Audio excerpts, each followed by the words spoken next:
Have you ever considered that the last real war of ideas was 400 years ago, before there were stock markets and firearms to sell? Simply put, when making money from war was a much more difficult task than it is now. With the advent of cryptocurrency, companies with their own stocks, and other ways to manipulate the stock market.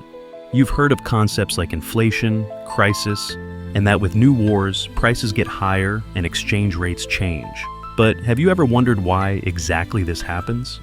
Before proceeding to the real cause of wars and the inability to stop them in time, it is important to know the history of the emergence of the financial market, as well as the principles of trading on stock exchanges.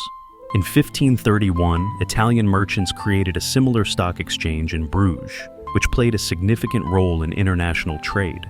In 1592, at this exchange for the first time, was publicized a list of the value of securities sold at this exchange. This year is considered to be the year of origin of stock exchanges as special organizations dealing with the purchase and sale of securities. The first non-state securities in the form of shares appeared in the 17th century at the Amsterdam Stock Exchange. The exchange in Amsterdam practiced transactions with securities not only for cash, but also futures transactions, which served to form a speculative exchange market. The first American stock exchange appeared in 1791 in Philadelphia, and in 1792, as a result of an agreement signed by 24 New York brokers, the New York Stock Exchange appeared. In the development of exchange trade in securities, there were the same tendencies characteristic for the majority of developed countries. At first, bonds were traded at the exchange mainly, which were issued by the government, municipalities, railroad companies, and the share of shares was small. However, at the end of the 19th century, with the development of joint stock ownership, shares became the predominant type of securities on the stock exchanges. From the middle of the 20th century, they were replaced by options and futures, and in the early 21st century by synthetic derivatives such as credit default swaps. In the 60th century, the stock market continued to develop not only quantitatively but also qualitatively thanks to the emergence of new technologies. The second half of the 20th century was characterized by the emergence of an organized over-the-counter market based on computer technology.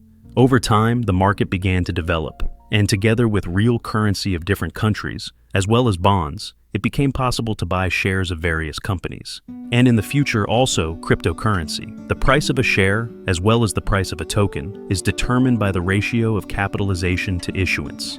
Let's take an example of a cryptocurrency that has 1 million tokens issued, and their total market capitalization is $10 million.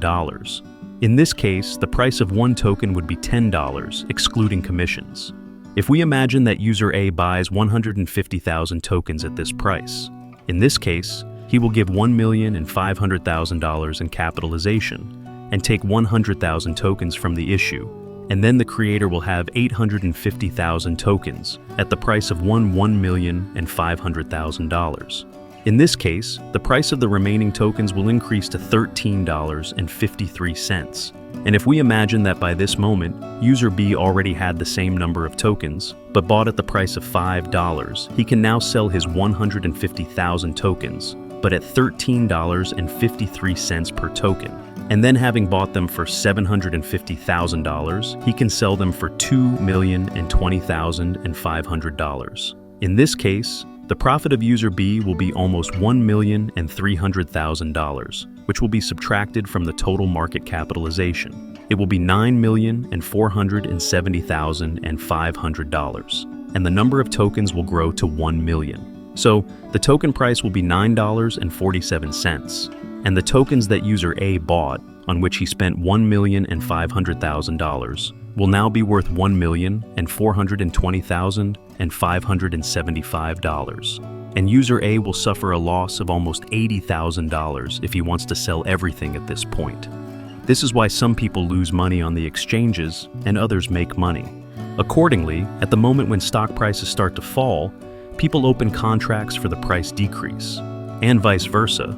At the moment when people buy stocks or currencies and the price rises, other people open contracts for their growth.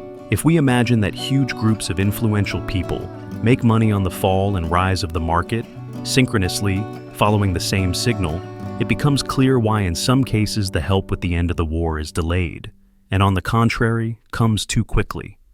Because out of any such action, news can be created that can affect the course. That is why it is important that news of different character appear at the right moment, so that people react to it at the right moment and change the course. The only question is, who does it matter to? Certainly not ordinary people who just want to live in peace, so that no one attacks them and does not take away their territories, trying to establish their own laws. When one country attacks another, the whales start to sell their assets and buy contracts to reduce the price, due to which the price instantly falls, and most people, seeing this, also start to sell everything they have ever taken. And if the influential people who make money from this will benefit from prices not going up, then the war will not stop anytime soon. The market can't go up all the time, so you need news that will destroy it for a while. And believe me, there will be many countries making money from this. When growth is needed, the work of helping with war victory will begin. But whose victory? As a rule, the victory of the side that will be more favorable for the growth of the financial market. And only then, there will be peace in the country that was attacked, and people, having heard the news about it, will start investing and trading again. Based on this, we can conclude that the outcome of many wars is predetermined from the moment of their beginning, and people can only affect the number of people who will die en masse. For Bitcoin or Tesla stock. All modern wars start and continue for long news content through which the market can be successfully manipulated. And the best thing people can do in such a situation is to help their friends and family survive. And if you, like me, are losing your happy years of life because of the attack of occupiers on your country, the best thing you can do is to survive. And when you become powerful yourself, you will take what is rightfully yours for your lost years of life. Think with your head, help those affected, and do the right thing.